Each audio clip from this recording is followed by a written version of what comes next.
Today, and today's the 21st of September, I think.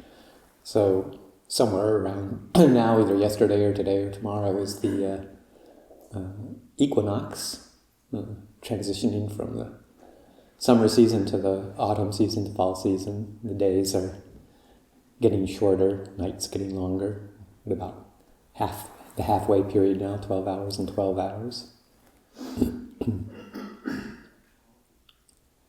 And just a reminder of the constantly changing nature of the seasons and the cycles of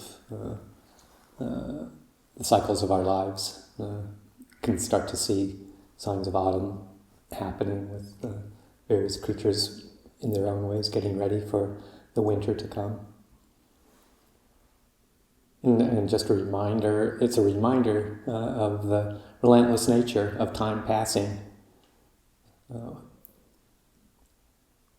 It seems to go so quickly, and as I think everybody knows, the older you get, the more quickly it seems to go. It's part of the perception that comes with aging. And so oftentimes I'm reminded of our chant that we do, recollection of the days and nights are relentlessly passing, how well am I spending my time? Because at the age of 68, there's a whole fewer, less years left to come than there was when I was 30. But something that we can all reflect on quite seriously, because we don't know how long we're going to live.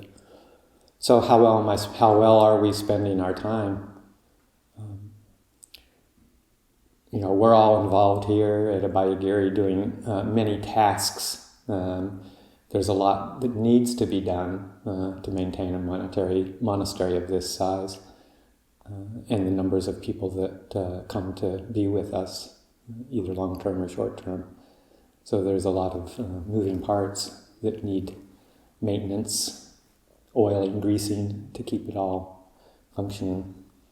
So a lot of our day, in the morning anyway, is spent towards these kinds of activities.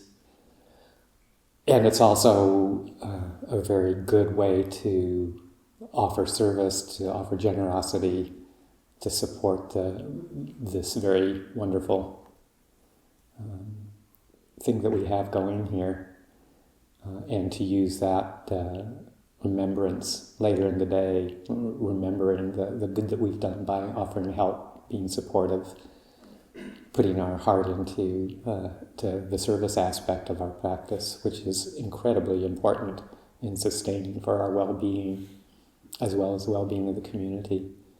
And not to forget to remember that, recollect that. But also not to get lost in activity if we don't need to, because there's a certain momentum that comes with this kind of engagement.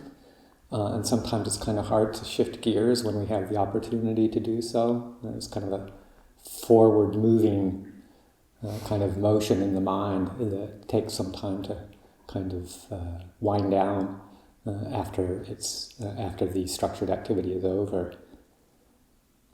Ajahn Sucitto has this great image that he has talked about before about us being, particularly in the fast-paced Western world, kind of heads on wheels. We forget that we have a whole body from the neck down to the feet, and we're just kind of this motion of a head on a set of wheels, kind of moving forward through time, through space, leaning forward, moving on to the next thing in our minds, and forgetting to kind of be present with the rest of our body and the rest of what's happening around here.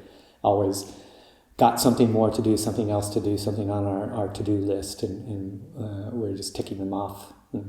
And that kind of energy carries on after the formal work period, meal, clean up, that kind of thing. And then sometimes we find ourselves doing extra things that maybe we could put off until tomorrow, and because of just that forward momentum, or we find ourselves engaging in conversation after the meal or during the afternoon, hanging out down here for no really good reason other than just the momentum of engagement, interaction, sociability, that kind of thing, and forget to go up to our kutis and really take the opportunity to chill out, spend some time on our walking path, practice some sitting meditation, do some contemplative study, reading, taking a walk in the forest even, just to bring ourselves back into our body and allow that momentum to die down. It won't go down for most people, it won't go down right away. We can't expect it to. But we do need to discipline ourselves and orient ourselves to the reason that we've come to a monastery, which is to kind of take a different perspective than the worldly model of one activity after another, one distraction after another. So when we have these opportunities, like in the afternoons, unless we've got some pressing work, which does happen sometimes, but to really question ourselves and say, can I get back and do some practice in the forest? Or if not in the afternoons, just finding time in the work schedule, the daily schedule. Tomorrow is the One Pra. We have the day after One Pra, where we can try and set down some of these momentum-forming tasks and just step back and be mindful of the rest of the body, let the awareness settle, let the momentum of the mind slow down. Because as one of the suttas says, tomorrow, who knows, death may come. So where do we want our minds to be? Do we want to be a head on wheels moving into our next life at the moment of death, or do we want to be present for that? So I'll just offer that for this morning's reflection.